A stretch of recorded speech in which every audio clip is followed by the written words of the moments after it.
আর এবার অঙ্গনওয়াড়িতে বঞ্চনার অভিযোগ উঠছে। প্রয়োজনের অর্ধেক টাকা দেওয়ার অভিযোগ কেন্দ্রের বিরুদ্ধে। আশ্বাস দিলেও টাকা না দেওয়ার অভিযোগ মন্ত্রী শশী পাজার। রাজ্যের টাকাতেই অঙ্গনওয়াড়ির পরিকাঠামো উন্নয়নের দাবি শশীর। আজকে বিধানসভায় যখন এই আইসিডিএস সংক্রান্ত প্রশ্নগুলো উঠেছে, তখন বিরোধী দল যেখানে তারা আইসিডিএস আদৌ চালানো উচিত কিনা সেটা নিয়ে ভাবছে। ডক্টর অশোক লাহিড়ী বললেন নিজেই চালান না, কেন্দ্র সরকার কাছে টাকার আবেদন করছেন কেন?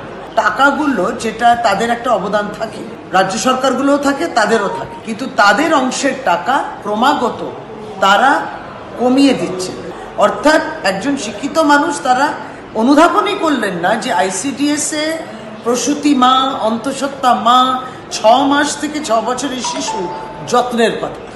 এইভাবে কেন্দ্র সরকারের একটা অবহেলা, অবজ্ঞা দৃষ্টি আইসিডিএস এর দিকে, অন্তত পশ্চিমবাংলা।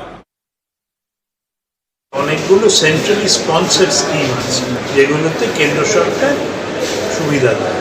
তো কিছু কিছু এই সিএসএস সেন্ট্রালি স্পন্সর স্কিম এই সরকার নেয়নি, যেমন স্বাস্থ্য সাথী নিজেরা করছে, আয়ুষ্মান।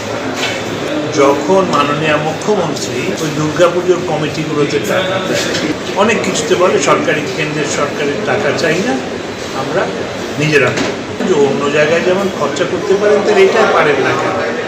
এইটাই পয়সা খরচা করার কথা হলেই বলেন কেন্দ্র সরকার কেন দিচ্ছে না কেন্দ্র সরকার।